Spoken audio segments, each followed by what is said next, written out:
Okay, have and have not fans, this video is going to be my thoughts and predictions based off the preview for next week's episode. And I'm just glad the hype is real for the haves and the have nots because it seems like every episode is getting better and better and better. Honestly, it's gotten to the point where I feel like I kind of know when and how the episode is going to end because I've been, kind of guessing how the past three episodes would end, or excuse me, what the cliffhanger ending would be based off the teaser trailer. So far, three in a row. Let's hope I can get for four.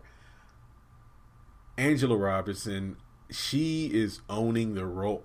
No pun intended on owning on the OWN network, but she is owning the role of Veronica. I mean, people want her dead. I'm talking about Veronica here. People want her dead, find her crazy. Yes, she is, but the fact that she can transition from being this intellectual lawyer, attorney, to this deceiving, conniving, please don't hit me, Veronica, simple bitch, to this ice queen, Veronica, to just being completely delusional. Because, okay, here's what I like about Tyler Perry and everybody behind the scenes. It's the little things that just gets me. We see Jeffrey pull up to his mom's house, and you see people out there cleaning the blood stains from Maggie's corpse in the front of the house. Inside, Veronica's wearing like a black dress, like almost like it's a funeral. And then she's like, it's a happy time, happy, because she leads Jeffrey to the daycare. And to see like her wearing that black, like a funeral, because yeah, that bitch who wanted my husband is dead. But yeah, on the positive side, I have a grandchild coming, and here's the ring you're going to get to Melissa. It's just freaky how well she plays that character. And again, just those little things such as, the blood outside the house, her wearing that black dress, and then, I'm going to be a grandmother, my son's about to get married to a beautiful girl, and all this stuff. Honestly, I could do a video just talking about, like, I could spend this entire video just talking about that because she is owning this role so much. But again, Jeffrey, he's hanging in there. He does get slapped in the preview. I didn't notice he gets slapped by Veronica for something. He has a plan. I know he's going to be in bed again with Justin. My mom said he might be pulling a Candace because he might have video cameras or something like that recording those sexual encounters with Justin, which he can use as blackmail, which is something Candace does. I can actually see that happening. The fact that Justin is the son of Pearl and Justin's married to the judge who's working the trial against Veronica. If Jeffrey and Candace work together, that means none of them hold back, none of them tell lies to each other.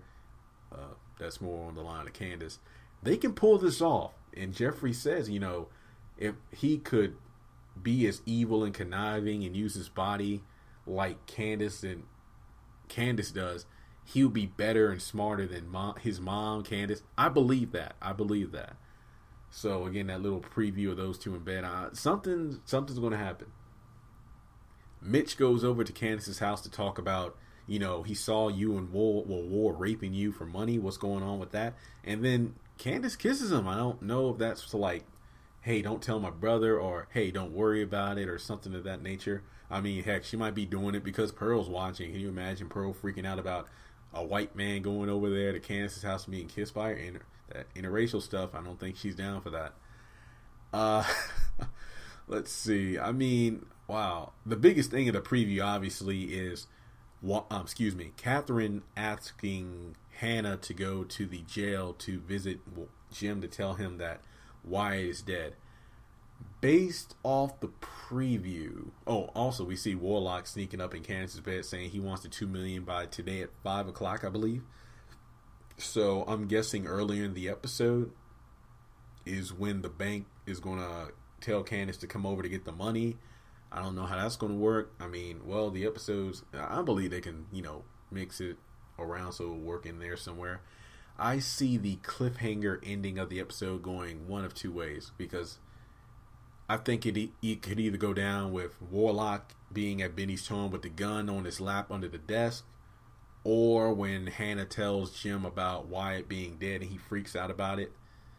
Because you got to look at the order of events here, because I believe, let's see, I think that I don't know. I'm trying to figure out what will happen first. Will Warlock come over to Candace's house before or after Mitch goes over to the house? Then you have Mitch trying to convince Benny, like, yo, Warlock's doing stuff to your sister. He doesn't want to believe it. And then later on in the episode, that's when he shows up to the towing company. Because I believe he said in one preview, if you don't have the money by 5, when the clock hits 5, I'm killing his ass, meaning that he's going to have the gun on Benny. I think that Candace or something, or Mitch might do something to Warlock. I don't know. I don't think Benny's going to get killed off. I don't think he's going to get killed off because I don't think he's going to be killed off. Either Mitch is going to show up to interfere, Candace will show up at the last minute with the money to save his life. Remember in season 1, she came at the last minute with the $50K to pay for the mortgage, right when Hannah and Benny were packing. So it wouldn't surprise me if she shows up at the end of the episode. But based off how Tyler Perry's been doing it so far, it wouldn't surprise me if him with the gun on his lap is like the cliffhanger ending. And then next week we see that's when he's about to pull the gun on Benny, but Mitch or Candace comes in at the last minute to interfere. So those are my predictions based off the preview, because again, it's amazing how these previews are only like maybe 20 seconds, but they hold so much information. And I hope that, it looks like Catherine's calmed down a little bit based off, Hannah just being there, and that's what I like to see. So again, those are, that's pretty much my, input on what's going to happen in next week's episode. Let me know in the comment sections below. What do you think will happen? How are you liking the season so far? This is only going to be episode number 4, but I'm already in trance. There's so much going down. So again, comment, subscribe, like, share, and I hope you all have a great day.